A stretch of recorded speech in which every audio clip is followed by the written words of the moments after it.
the Arctic. One of the last oases of pristine wilderness is under threat. Along with Antarctica, the Arctic is warming up and losing ice at an alarming rate.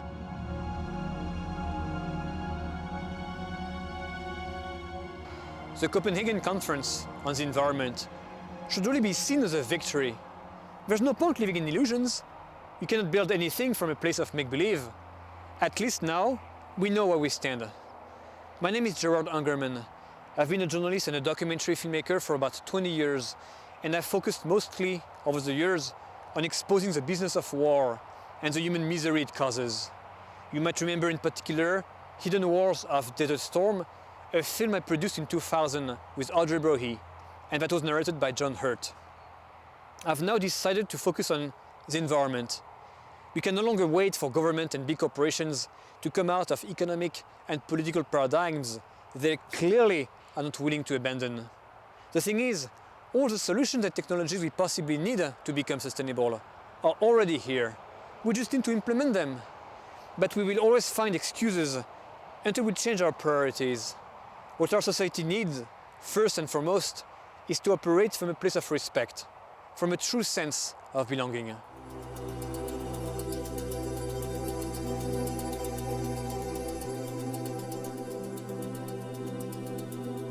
Petroleum, natural gas, and coal, the fundamental energy sources of modern industrial civilization, are also forms of concentrated solar energy.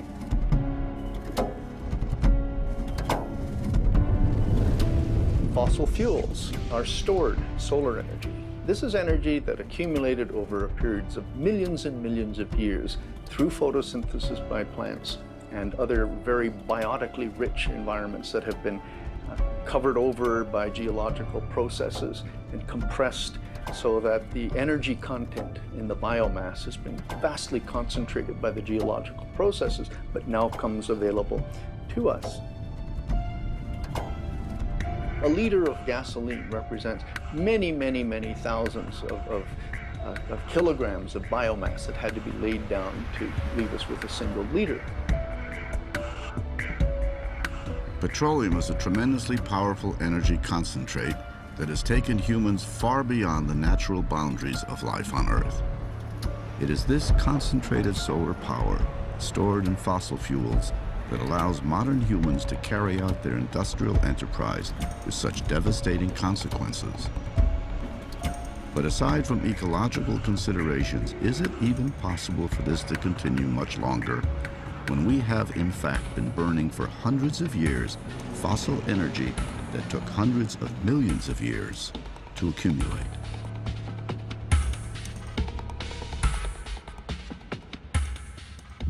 Now, we've gone through about 1/2 of all the petroleum and natural gas ever discovered in just about 150 years. We are dependent on a singular source of energy, which we are dissipating thousands of times more rapidly than it accumulated. We've simply used them up, or are using them up, at a rate that is really untenable.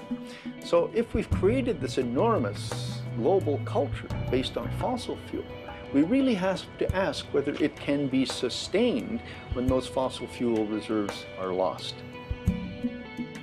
And there are some idealized solutions that say we use wind, and we'll use solar, and we use tidal power, and we use geothermal power, and those are all enormously attractive. And at the moment, collectively, those make up less than 5% of global energy demand. The notion that over the next few years, we will move those to make up 100% of demand and replace coal, and replace oil, and replace natural gas doesn't seem plausible. There is no way to imagine a solution that is sustainable in the long term without a combination of a change in technology and a change in behavior. Perhaps the fact that fossil fuel reserves are limited and can't be replaced is a blessing in disguise. Regardless of carbon emissions, finding new ways to generate an equal amount of energy would still be a disaster if it meant having the same catastrophic environmental impact on the planet, or perhaps an even worse impact if we continued to turn forests and food crops into biofuels. It's really worth emphasizing that probably the best source of energy for the foreseeable future is through conservation. Many of our uses of fossil fuel are profoundly wasteful. Here in North America, we have extremely inefficient home appliances. Our buildings use a third of all of the energy in our society for construction, heating, and maintenance and operation. The average automobile in the streets of North America has 4 or 5 times the horsepower required to do the job it does most of the time. So if we were to add up all of the grotesque inefficiencies that exist in our society, we could probably maintain something like our current material standard with 1/3 or perhaps even 1/4 of our fossil energy use. Indeed, there are many ways to save energy and resources and therefore to reduce our ecological footprint. Changing to compact fluorescent light bulbs that use 4 times less energy than regular incandescent light bulbs, using the internet to reduce the need for printed material and physical travel, improving existing recycling programs and natural resource management, buying local organic produce that requires less energy to make and to transport, reducing the size of our homes and opting for sustainable building practices, or using ecologically efficient vehicles including hybrid or electric cars, bicycles, and public transportation. But ultimately, success will rest on our deep understanding that continuing down the path of excessive use of natural resources will undermine our very existence. Natural systems are self-producing, but only to the extent that humans don't undermine their capacity to self-produce. And if we remove species, if we destroy fisheries, if we disrupt the structure of these ecosystems, they will not be able to replace themselves, and there will not be sufficiency in the future for future generations of human beings. Human beings have become parasitic on the earth because the aggrandizement of the human enterprise is at the expense of all of the other ecosystems. The growth of the human enterprise on a finite planet is necessarily at the expense of the integrity of the ecosphere as a whole. It's extremely important for us to remember that humanity receives a wide range of free services from nature.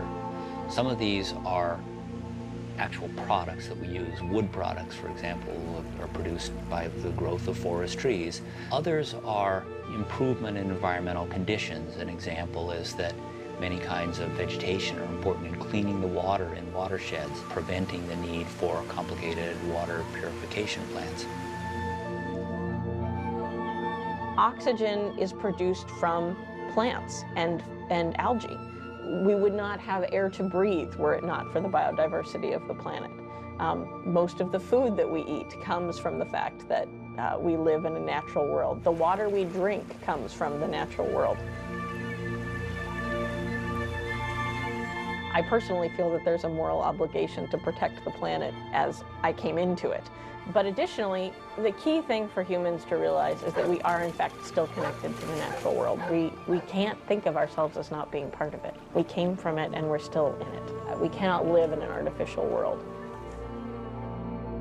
We can't be successful by eliminating the role of nature in agricultural ecosystems or anywhere. We understand increasingly now that we really need to interact with nature in order to successfully manage the human enterprise.